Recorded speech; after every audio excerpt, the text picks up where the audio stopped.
Hello. If you're watching from my YouTube channel, awesome to have you here. If you are listening live from the podcast, welcome to the Empowered Hormones podcast. I'm so excited to have you here. My name is Sheradyn Dekker, for those who don't know me. Now, I'm doing a special episode today because I'm doing obviously audio. So if you're listening from the podcast, awesome. This will be episode, I think it's 157. So you can listen audio. I was going to say listen audioly, but I don't think that's the word. You can listen through your ears, or you can head over to my YouTube channel where this is a recorded video as well, just because what I'm going to be explaining today often is easier seen visually rather than just listening to it. But I do also understand the value of being able to listen. And I also know some people find listening to things easier because you can multitask, even though I highly recommend you have this on maybe while you're doing something low key like driving or cooking, not actively doing something that requires a lot of brain space, because you might miss a few things then. So what I'm going to chat about today is basically the three main types of functional testing that I do. I get a lot of questions on, do I need to do functional testing? Can I just do testing through my GP? And I just want to say, no, you can't. You're not going to get the answers you deserve and you're searching for through your general practitioner, through your doctor, through, whoever who's running those main kinds of testing for you. Blood testing is helpful and useful, and I chatted about last week about functional bloods and what bloods I look for as opposed to your GP or your doctor. But today I want to chat about the stool test, the GR360, the SIBO breath test, and briefly, because I already have a YouTube video and a lot of podcasts on the Dutch comprehensive hormone test. I don't want to go into that too much, but if you're watching this video or listening because you're like, oh, I don't know what functional testing is, what does Sheradyn mean? These are the three tests I highly recommend, and all the women inside my root cause program do run. So if you're looking at working with me, if like over 6 months, which is the way my program works, it is a 6-month program to ensure you have time to do the testing, treat the infections, and rebuild and repair that microbiome so that you don't get these infections come back. Because the number one issue I see is that women go and treat these infections, but then they can often feel good, so they stop seeing their naturopath or nutritionist or functional medicine doctor or whatever. They stop seeing them because they're feeling good, and then in 3, 4, 5, 6 months, these infections come back again because they haven't rebuilt the microbiome and treated the underlying causes for them. Okay, so the underlying causes we're talking about is things like low stomach acid, nutrient deficiencies, mineral deficiencies, poor metabolism, hormone imbalances, adrenal fatigue, underlying thyroid conditions. The amount of autoimmune thyroid conditions I've come across is huge. So we need to not only address what your symptom is, like let's say it's bloating, constipation, loose stools, or sometimes it's a little bit wider in the sense that it's it's more, what's the word? It's not as hard to pinpoint, like say skin conditions. They flare up and down, they come and go. So what's actually driving that, as opposed to I ate gluten and now I'm bloated, therefore the gluten's not being digested properly. You can eat gluten and then get perioral dermatitis, or you can have a SIBO, so small intestinal bacterial overgrowth, and then have perioral dermatitis or eczema or psoriasis or some of those sort of more immune skin concerns. So depending as to what your symptoms are will then depict as to what testing we're going to do. But big questions. No, you can't do a stool test through your GP to look for root cause answers. No, your GP blood tests are not enough. You need my extensive list that I send you inside the root cause program. No, guessing won't give you answers. No, I won't treat you blindfolded. You can treat gut infections without doing testing, but then you don't know what exactly you're treating. Am I treating candida? Am I treating parasites? Am I treating bacterial overgrowth? All of those cause bloating. How do I know what the issue is if I haven't done a test on you. So that's why I always say GR360, so that's the stool test we do. SIBO, so small intestinal bacterial overgrowth, is a breath test. I would do that in some client cases once I see either your stool test or I see your intake form. And based on the thousands of women I've worked with, I know if you've probably got SIBO or not, but I don't always know what type of SIBO.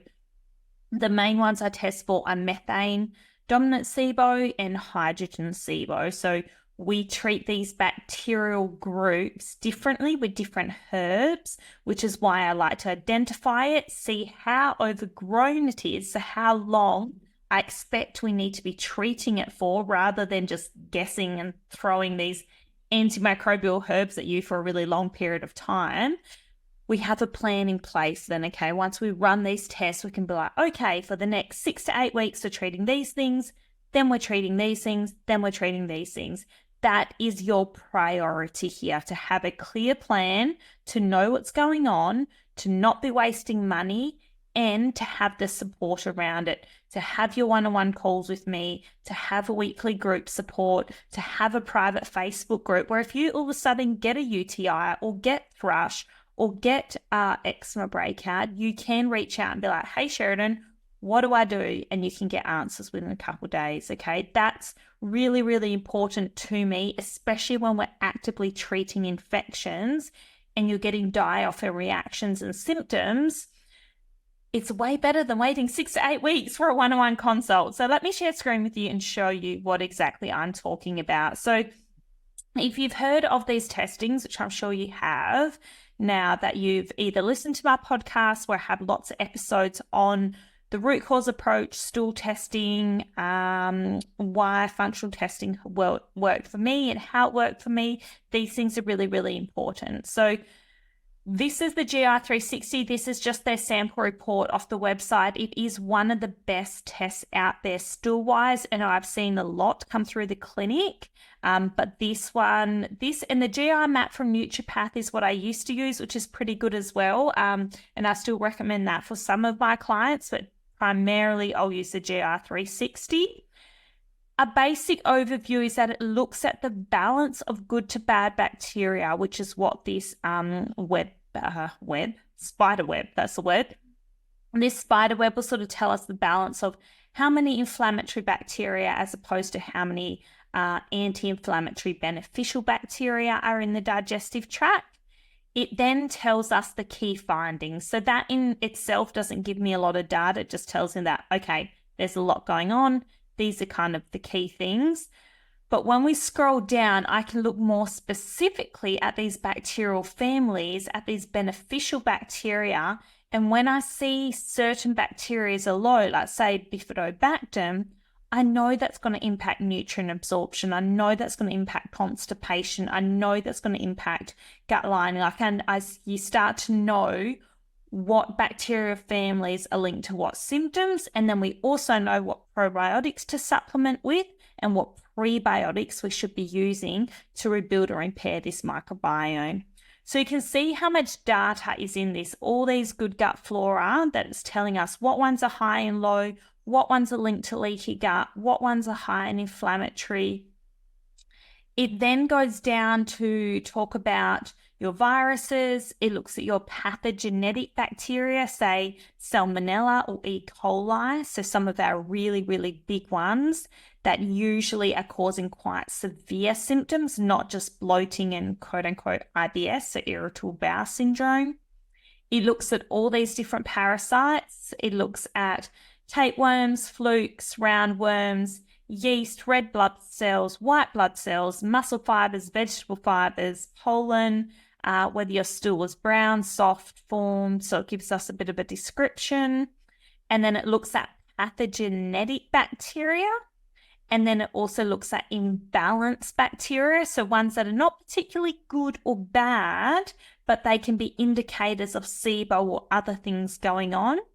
And then dysbiotic, so these are the bacteria that let off LPS. So these are damaging liposaccharides, which can damage generally the leaky gut lining, but also cause systemic inflammation. So think autoimmune things, think leaky gut, think skin conditions, think chronic fatigue, think joint pain, any of those systemic widespread inflammation, not just in the gut, that's coming from these dysbiotic bacteria, so they have to be treated. It'll identify what yeast are in here, how overgrown they are, and then it also looks at all your digestive markers. It looks at your inflammatory markers, so lysine, calprotectin, lactoferrin. So it tells us, is there Crohn's? Is there IBD? Is there cancer? Is there ulcerative colitis? Is there widespread inflammation in the colon? It looks at our immune response. So is that hyperactive? Like, are we having a reaction to some kind of food or parasite or candida or yeast? Or is it really low in the sense that our immune system's just switched off and said, I'm actually not participating in this game anymore. You can fight your own battles. And that's why you've got this poor ability to recover from things, because your immune system's just done. And then it'll look at your short-chain fatty acids, which are a byproduct of fermentation from good gut flora. It'll look at your pH in the stool, your beta-glucuronidase, which is linked to liver, so that can be under or over, and then blood in the stools. So that's the main things we're looking at in the GI 360 sample. So you can see how much data is coming from this, as opposed to your GP stool test that just looks at a couple bad bacteria and a couple bad parasites. The other one that we look at is the SIBO breath test. So this is quite simple in the sense that it's just going to pick up how high the hydrogen is, how high the methane is, which will give us treatment plans. So how long we're going to treat for, what herbs are we going to use, what other things are at play here, because if you've got SIBO, we have to look at the large intestine and you have to look at digestive markers, stomach acid, and how well you're breaking down protein, carbs, and fats, as well as stress and things that might be impacting the migrating motor complex and motility. So if you've got constipation. And then lastly, the other one I love to run is obviously your Dutch test. So I have a great YouTube video on this already and some podcasts on this already, but this is what a Dutch test looks like. You can run simpler hormone testing, which is cheaper. A Dutch test is about $400 Australian, which is sort of on par. Your SIBO breath test is around $200 Australian, and your GI 360 is around $550 Australian, including shipping. So it gets sent to your house. All three of these get sent to your house, by the way, and you do them at home. Your Dutch, as far as hormone testing, is the top of the range. It is the gold standard when you start to look around at different hormone tests because of the amount of information it gives you. Whereas your saliva, which is around $200 Australian, is considerably less data, still really reliable, still love using it, but depends what we're going for and what we're trying to find out here. So if it's really in-depth things that we're looking not just at the hormone markers, which you can see at the top, so estrogen, progesterone, testosterone, or that cortisol patterning, but if we really need to understand how these hormones are metabolized into your estrogens, so say if there's endometriosis, fibroid cysts, we want to have a look down these liver pathways and how your body is actually clearing these estrogens out the body. If there's severe acne or skin issues, you want to have a look at testosterone, DHEA, androgens, and how your body is actually metabolizing them again.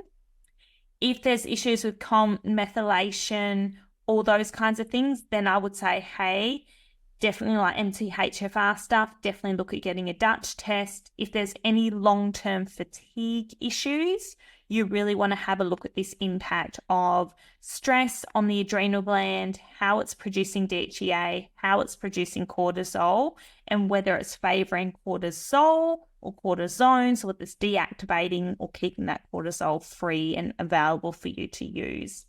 It then also looks at your organic acids, so your B vitamins, glutathione, gut markers, dopamine, neurotransmitters, melatonin, oxidative stress. So again, I won't go into this one because I have covered that before, but these are the 3 key tests that I will use inside my program. Usually we'll start with the GR360 because you need to get to the root cause of what's going on. And then if we need a SIBO test as well, we will layer that in. Then in 2 to 3 months, or sometimes straight at the start, someone will need all 3 tests straight away. We'll also grab the Dutch test or some saliva hormone testing, figure out what's going on from an adrenal, thyroid, hormone point of view, and how that's playing into the whole picture. So the testings that are required for each person vary. The time frame of when they need them varies. But like I said, if you're looking for answers, the root cause program and actually running some of these testing is the way you want to go, because otherwise you will end up in the same circle where you'll still be guessing without any answers and you'll be left really, really frustrated. Okay. So think about, from a nutrition point of view, what to eat, when to eat, how to increase foods, how to rebuild your gut. These are the answers you're going to get from the testing as to, okay, this is actually why I can and can't tolerate these foods. This is our plan moving forward, which is where I help you go, okay, let's remove, let's rebuild, let's restore, let's step through this process so that by the end of the 6 months, you're actually feeling really good as to where your gut is at. So I hope that was helpful explaining why I run these functional tests as opposed to just your GP's tests, and they give you some insight as to how I help you get to the root cause as opposed to you guessing, self-treating, and just getting really, really frustrated. Even though you might be doing all the right things, you're not getting the answers you want and you need. So please reach out if you have any questions. You can book a free health chat through my website. If you go into the root cause program on this under work with me or how can I help you, you can click book in a free gut health chat just to make a plan as to, okay, these are the testings I would recommend, or this is what I would recommend for you moving forward. And then you can decide what to do from there. You can also listen to my other podcast episodes. You can join the Gut Health Solutions Facebook group, which will give you a lot of insight into some of this testing stuff as well. I'll link all that stuff in the show notes. But please, any questions, message me on Instagram, send me an email, or book a free health chat because I love hearing from you.